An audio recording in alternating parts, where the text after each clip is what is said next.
Welcome to my channel Duldul Assam. বন্ধুসকল আজিৰ ভিডিওটো very important হ'ব আৰু বহুত দৰকাৰী এটা টিপস আপোনালোকক দেখুৱাম আৰু কেনেকৈ আপোনালোকৰ কন্টাক্ট লিষ্টটো বেকআপত ৰাখিব পাৰে হেইটোৱে মই আপোনালোকক এইটো ভিডিওত দেখাম যদি আপোনালোকে ভিডিওটো চাই ভাল পাই লাইক কৰি দিব আৰু যদি বেয়া পাই ডিসলাইক বাটনটো আছেই বন্ধুসকল বহুতে সময়ে নিজৰ মোবাইল ফোনটো চেঞ্জ কৰে কিন্তু চেঞ্জ কৰাৰ ফলত কি হয় আপোনালোকৰ কন্টাক্ট লিষ্টবোৰ যিবিলাক কন্টাক্টস আপোনালোকৰ পুৰণা মোবাইলত থাকে সেভ হেই কেইটা আপোনালোকে নতুন মোবাইলত কেনেকৈ আপোনালোকে কপি কৰিব বা কেনেকৈ নতুন মোবাইলত হেই সেম গুটেই কেইটা কন্টাক্ট লিষ্ট আনিব হেতু বিষয় বহুত কনফিউজ হৈ থাকে বন্ধুসকল আপোনালোকৰ কন্টাক্ট লিষ্টটো আপোনালোকে বেকআপত ৰাখেনে নাই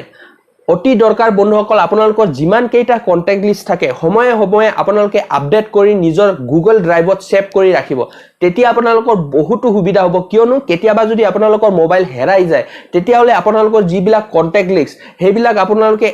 এটা মানুহক ফোন কৰি লোৱাতকে আপোনালোকে গুটেই কেইটা গুগল ড্ৰাইভত সেভ কৰি ৰাখিব তেতিয়া আপোনালোকৰ মোবাইল হেৰাওক বা নতুন মোবাইল আপুনি লওক আপোনালোকৰ কন্টাক্ট লিষ্টটো 2 মিনিটতে আপডেট কৰি নতুন মোবাইলত আপোনালোকে যিমান কেইটা কন্টাক্ট লিষ্ট আছে হেই কেইটা আপোনালোকে সেভ কৰি ৰাখিব পাৰিব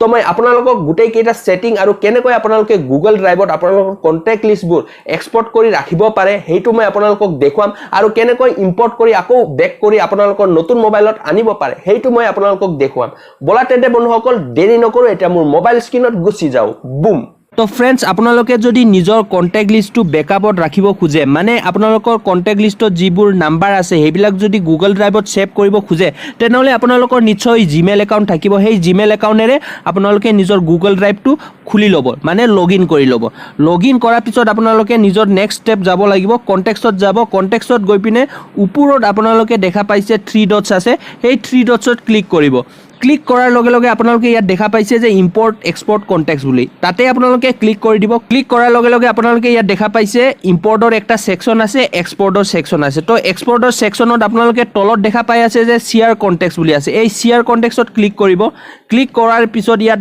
ডাইৰেক্ট আপোনালোকে দেখা পাইছে যে সেভ টু ড্ৰাইভ এই সেভ টু ড্ৰাইভত আপোনালোকে জাস্ট এটা ক্লিক কৰি দিব ক্লিক কৰাৰ লগে লগে বন্ধুসকল ইয়াত আপোনালোকৰ যিমান কন্টাক্ট লিষ্ট এই মোবাইলত আছিল হেবোৰ গুটেই ইয়াত সেভ কৰি ৰখা হৈছে মানে এটা ফোল্ডাৰ বনাই পিনে VCF ফাইলত ৰখা হৈছে সো এতিয়া আপোনালোকে যিটো জিমেইল একাউন্ট গুগল ড্ৰাইভত আপোনালোকে লগইন কৰিছে এইটো অটোমেটিকলি ইয়াত একাউন্টটো লৈ লব ইয়াত আপোনালোকে কৰিব লগা একো নাই জাস্ট তলত আপোনালোকে সেভ টু টিপি দিলে হল সেভ টু টিপাৰ লগে লগে আপোনালোকৰ যিটো ফাইল হেতু প্ৰিপেয়াৰ হৈ আপলোড হোৱা কাৰণে তাৰ পিছত আপোনালোকে ওপৰত চাব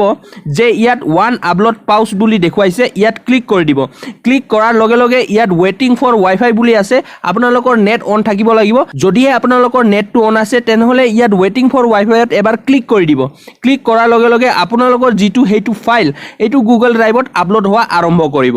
ইয়াত আপোনালোকে চাব পাৰে আপলোডিং ওয়ান ফাইল বুলি দেখুৱাইছে আৰু যেতিয়া আপলোডিং কমপ্লিট হৈ যাব আপোনালোকৰ গুগল ড্ৰাইভত সেভ হৈ যাব সো এতিয়া আপোনালোকে দেখা পাইছে ওয়ান ফাইল আপলোডেড আপোনালোকে যিটো জিমেইল একাউন্ট গুগল ড্ৰাইভত লগইন কৰি ৰাখিছিলে ইয়াতে আপোনালোকৰ ইয়াত তলত দেখা পাইছে যে সেভ হৈ আছে তো বন্ধুসকল একেবাৰে ইজি প্ৰসেস হয় এনেকৈ আপোনালোকৰ কন্টাক্ট লিষ্টবোৰ বেকআপ ৰাখিব পাৰে গুগল ড্ৰাইভত সো আপোনালোকে যেতিয়া নতুন মোবাইল কিনে বা যদি আপোনালোকৰ মোবাইল হেৰাই যায় তেনেহলে আপোনালোকে জাস্ট গুগল ড্ৰাইভত লগইন কৰিব যিটো জিমেইল একাউন্টেৰে আপোনালোকে গুগল ড্ৰাইভ লগইন কৰিছিলে তাৰ পিছত তাতে আপোনালোকে হেই ফাইলটো পাব হেই ফাইলটো ক্লিক কৰাৰ লগে লগে আপোনালোকৰ যিমান কন্টাক্ট লিষ্ট আছে সকলো আপডেট হৈ যাব বলা তেন্তে বন্ধুসকল এতিয়া ঘুৰি যাও মোৰ ফেস কেমলৈ তো फ्रेंड्स আশা কৰিলো নেক্সট টাইমৰ পৰা আপোনালোকেও নিজৰ কন্টাক্ট লিষ্টবোৰ বেকআপ ৰাখিব পাৰিব গুগল ড্ৰাইভত তো ভিডিওটো চাই কেনে পালে নিশ্চয় কমেন্ট বক্সত শেয়াৰ কৰি জনাব আৰু কোনোবাই যদি মোৰ চেনেলত নতুনকৈ আহিছে প্লিজ চেনেলটো সাবস্ক্ৰাইব কৰি দিব আৰু নটিফিকেশনৰ যিটো বেল আইকন হেইটো টিপি দিব মই এনেকৈ ইউজফুল ভিডিও আপোনালোকৰ কাৰণে আনি থাকো